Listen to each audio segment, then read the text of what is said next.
Je vais vous parler pour ma part des infections respiratoires graves au cours du diabète. Ça ne marche plus là? Ah si. Donc le professeur Baudusseau vous l'a dit, chez les patients qui vivent avec un diabète, il y a un risque infectieux qui est majoré.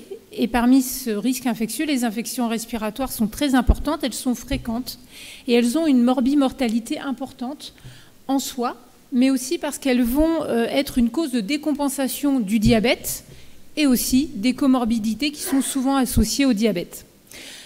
On le verra, mais l'âge est un facteur très important, notamment dans les infections à pneumocoque. Et vous savez que beaucoup de patients qui vivent avec un diabète de type 2 ont plus de 65 ans. C'est donc un problème important dans cette population. La prévention est possible par la vaccination pour les infections dont je vais parler. Et il y a eu d'ailleurs en France un rapport de l'Académie nationale de médecine qui cible 5 maladies prioritaires cibles des vaccinations, dont la Covid-19 et le pneumocoque. Et le professeur Baudusseau l'a dit, il y a des actualités vaccinales importantes. Je vous remonte l'étude de Carré, qui est une étude qui a été faite, une étude rétrospective en Angleterre chez des patients à partir d'une base de données primaire et qui a comparé des patients vivant avec un diabète, ceux qui étaient indemnes de diabète. Et vous voyez qu'il y a un surrisque de maladies infectieuses, un surrisque d'infections respiratoires basses chez les patients vivant avec un diabète de type 2, mais aussi, et même de façon peut-être plus importante, chez les patients vivant avec un diabète de type 1. Et c'est la même chose pour les pneumopathies. La pneumopathie, c'est la première cause d'hospitalisation et de décès dans cette étude. 6% des hospitalisations et 12% des décès sont liés à une infection était imputable au diabète. Et vous voyez qu'il y a des facteurs qui expliquent cette gravité, l'âge de plus de 70 ans, la situation d'obésité, notamment l'IMC à plus de 40, la précarité aussi, le tabagisme, l'ancienneté du diabète et les comorbidités. Et le professeur l'a dit, mais je le ressouligne, vous voyez que les patients qui vivent avec un diabète de type 1 ont quand même 2 fois plus de risques de décès que les patients vivant avec un diabète de type 2 lié à une infection. Une étude française, là, sur les données d'Entraide, Entraide 2001, qui a regardé la surmortalité par cause. Et vous voyez que chez les hommes et chez les femmes, il y a une augmentation de la mortalité par maladie de l'appareil respiratoire et par pneumopathie, avec chez les femmes, on le voit ici, un surrisque qui est plus important que chez les hommes. Et vous voyez que l'excès de mortalité par maladie respiratoire, c'est plus 25% chez les patients vivant avec un diabète. Alors, dans le plan, nous verrons 3 pathologies, essentiellement les affections à pneumocoque, la coqueluche, qui n'est pas une maladie uniquement réservée aux enfants, et je ne sais pas pourquoi ça passe tout seul, et la Covid-19. Alors, pour le pneumocoque, donc vous savez que le Streptococcus pneumoniae, c'est une bactérie qui est commensale des voies aériennes supérieures de l'homme et qui est située dans le rhinopharynx, qui a la particularité d'être enveloppée par une capsule polysaccharidique qui va participer à sa pathogénie et définit différents sérotypes. Il y a plus de 90 sérotypes de pneumocoque. La transmission, elle est interhumaine, par contact direct et étroit avec une personne qui est malade ou une personne simplement porteuse du pneumocoque. Et la virulence, elle va dépendre du sérotype, mais pas uniquement. Elle va dépendre aussi de l'état immunitaire du patient, de la localisation de l'atteinte. Et on différencie pour le pneumocoque 2 types d'atteintes. Les atteintes non invasives, principalement de la sphère ORL, les sinusites, les otites, les pneumopathies quand elles sont non bactériémiantes, et d'un autre côté, les formes invasives plus graves, en particulier les méningites, les bactériémies avec ou sans pneumopathie, il peut y avoir des pneumopathies bactériémiantes, les septicémies et les arthrites. Et la moitié des formes invasives, c'est-à-dire les formes les plus graves, vont survenir chez des patients de plus de 65 ans, même sans aucun facteur de risque. Donc vous voyez que dans l'atteinte liée au pneumocoque, l'âge est un facteur vraiment important. Et c'est ce qu'on retrouve dans cette pyramide qui représente le fardeau des infections à pneumocoque en France. Vous voyez que quand on imagine l'importance du portage rhinopharyngé, les infections ORL, les pneumopathies non bactériémiantes, et là on arrive aux infections invasives, vous voyez qu'on en décrit plus de 5900 par an, tous âges confondus, et 55 à 60% de ces infections invasives surviennent chez des patients de plus de 65 ans.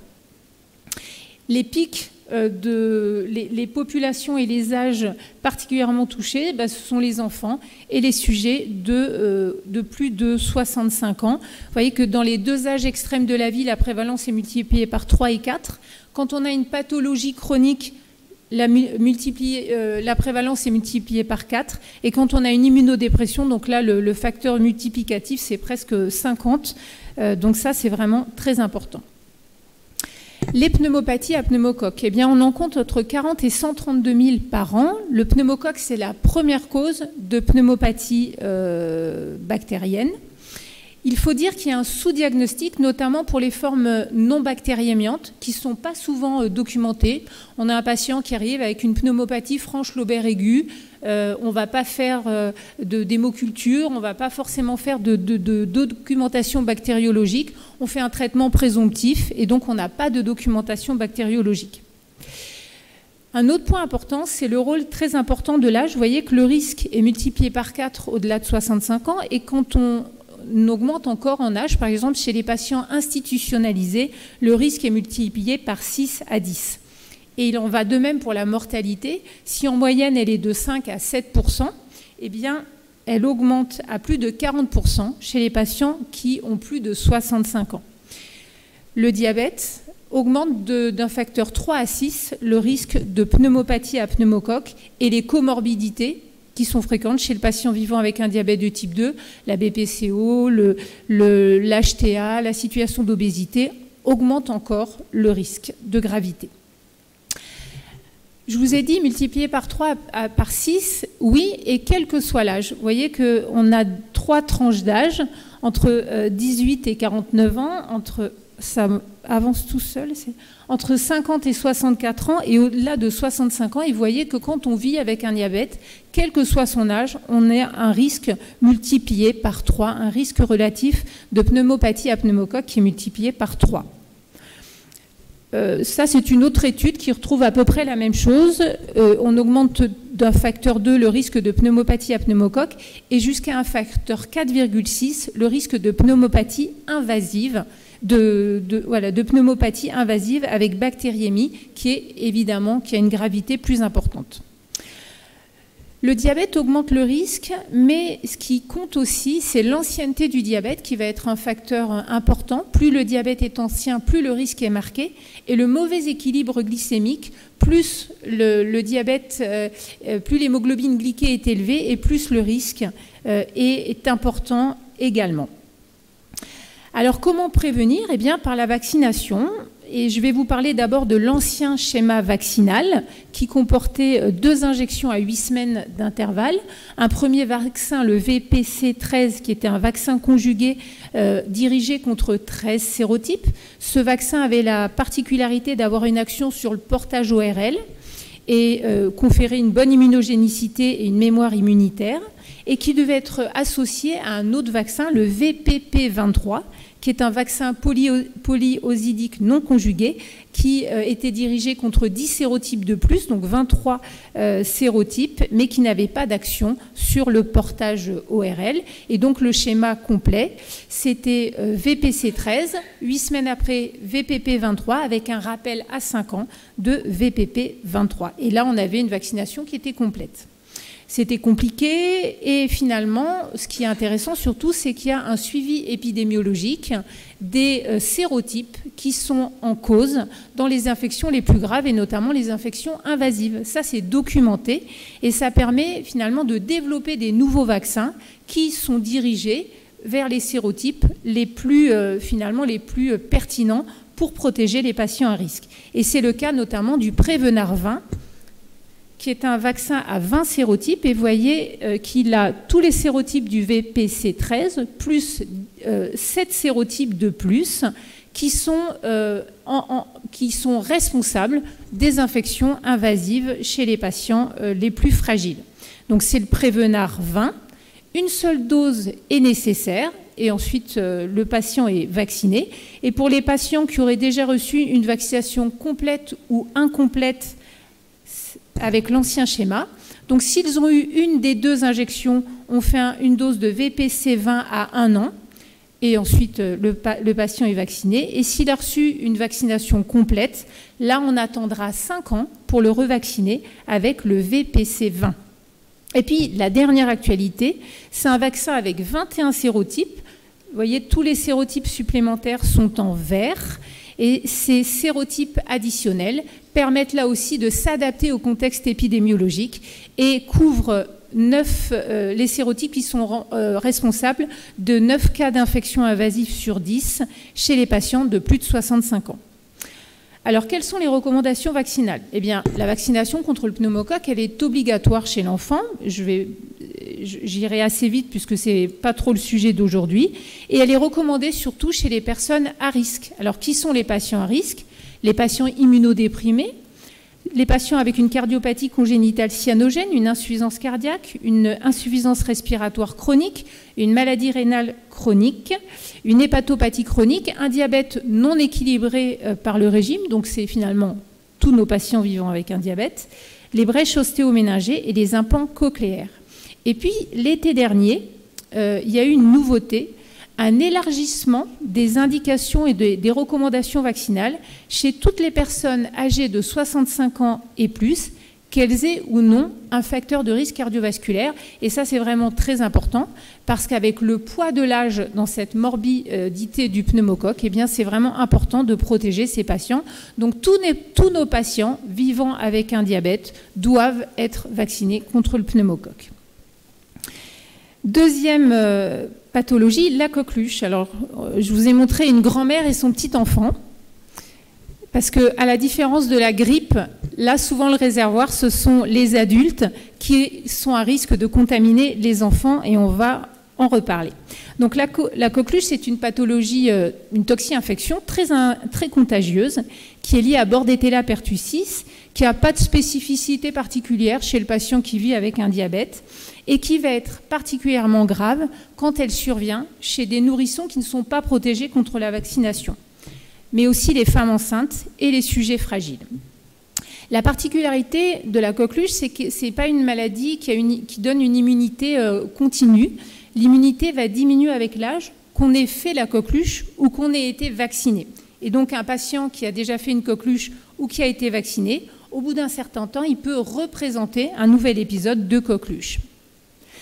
Sur le plan épidémiologique, la coqueluche est très suivie par un réseau qui s'appelle Renacoq en France et qui estime les fluctuations épidémiques, et on démontre des fluctuations avec un cycle de variation tous les 3 à 5 ans, et notamment en 2024, il y a une grande épidémie européenne avec 156 000 cas en France, 42 décès chez 23 enfants et 19 adultes, et parmi les 19 adultes, il y en avait 13 qui avaient plus de 80 ans.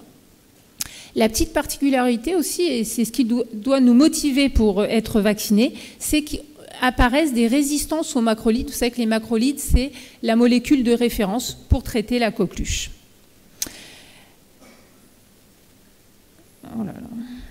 Donc la coqueluche, elle est très contagieuse par voie respiratoire. C'est une contamination par les gouttelettes.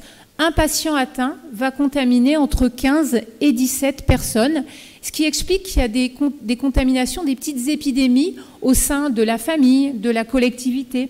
Il y a des épidémies en EHPAD, par exemple, qui sont décrites. Le patient va être contagieux pendant 3 semaines, et cette durée de contagiosité peut diminuer quand on débute une antibiothérapie précocement. Là, on passe à 5 jours de contagiosité. Alors, comment ça se passe, la coqueluche? Il y a une première phase qu'on appelle la phase catarrhale, pendant laquelle le sujet est très contagieux. On peut décrire une petite rhinopharyngite, finalement pas beaucoup de symptômes. Ensuite, il y a la phase des quintes. C'est une toux sans fièvre. Il y a une absence de fièvre dans la coqueluche. Et c'est une toux qui est particulière, une toux paroxystique avec des quintes à recrudescence nocturne, parfois tellement fortes qu'elles sont émétisantes. Et ensuite, après la quinte, il y a une reprise de respiration qui s'associe à un bruit particulier, une longue inspiration avec un son aigu qui donne le chant du coq. Et c'est ça qui a donné son nom à la maladie. Une fois passée la phase des quintes, il y a une phase souvent séquelaire avec les sujets peuvent garder une petite hyperréactivité bronchique pendant parfois 6 mois.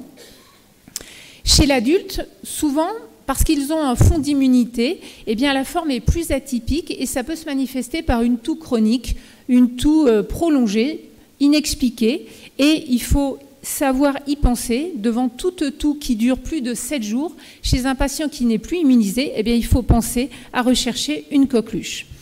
Le diagnostic se fait essentiellement par PCR au niveau des sécrétions nasales ou pharyngées. La coqueluche, ce n'est pas un germe qui se cultive facilement. Et les patients à risque de forme grave, eh bien, ce sont les patients qui ont une maladie respiratoire chronique, un âge de plus de 80 ans, une situation d'obésité et une immunodépression pour les adultes.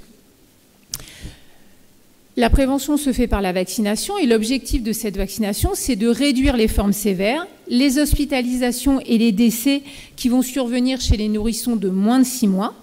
Les formes graves, ça peut être un syndrome de détresse respiratoire aiguë, des quintes asphyxiantes avec bradycardie, arrêt cardiaque, donc qui sont parfois qui entraînent le décès du nourrisson. Donc la vaccination, elle intéresse le nourrisson dès 2 mois, elle est obligatoire.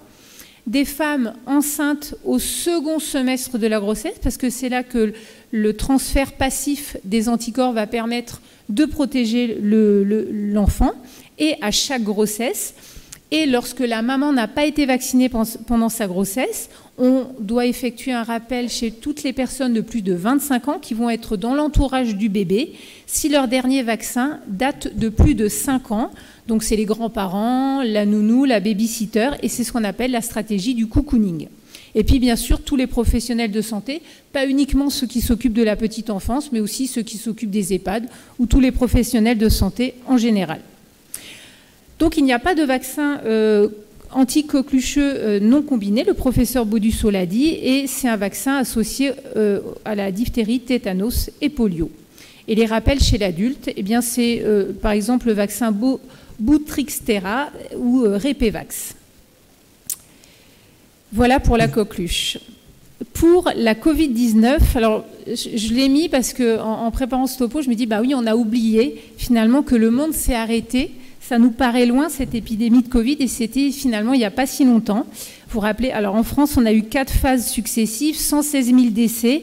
Initialement, il y avait 15% de formes graves, 5% de passage en réanimation, 50% de mortalité. Donc c'était vraiment des formes très graves. Et les sujets âgés représentaient 75% des décès. Donc la Covid, c'est une maladie infectieuse qui est liée à SARS-CoV-2 avec une transmission par contact étroit, direct ou indirect, par gouttelette, avec des formes cliniques très variables. Il y a des patients qui sont totalement asymptomatiques, il y a des patients qui ont des formes graves d'emblée, et puis il y a des patients qui ont des formes longues. Les symptômes les plus fréquents, c'est l'association fièvre, céphalée, pneumopathie avec toux, dyspnée, syndrome grippal. Il y a des troubles digestifs, notamment chez les patients âgés, avec des diarrhées, des symptômes ORL, qui sont assez évocateurs, hypospie, anosmie, dysgeusie ou agueusie totale, et parfois des lésions cutanées qui ont intéressé nos dermatologues. Les formes graves, eh bien, sont la détresse respiratoire liée à la pneumopathie, mais il y a aussi ce qu'on a appelé l'orage cytokinique, avec une défaillance multiviscérale, et on a rapidement vu qu'il fallait dans ces cas-là mettre une corticothérapie assez forte. Et puis les formes longues, on en parle beaucoup en ce moment, c'est quand les patients ont des symptômes parfois extrêmement variables qui durent plus de 4 semaines. Les signes radiologiques, vous les connaissez bien, c'est des opacités en verre dépoli, des condensations parenchymateuses, avec en fonction des atteintes, il y avait des scores scanographiques de gravité de la Covid.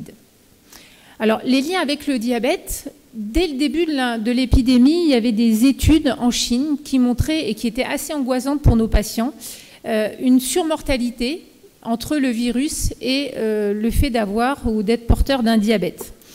Ça, c'est une étude chinoise publiée dans le Lancet en 2020, une étude qui a été publiée par Zhu, qui montrait que 50% des patients hospitalisés ou décédés avaient des comorbidités, dont le diabète, l'hypertension artérielle et les maladies cardiovasculaires. Mais ensuite, il a affiné tout ça et en analyse multivariée, finalement, la mortalité, elle était associée à l'âge élevé, au score de défaillance d'organes, c'est le score SOFA qu'utilisent les réanimateurs, et le taux de D-dimer à l'admission. Donc là, le diabète, il ne ressortait plus trop.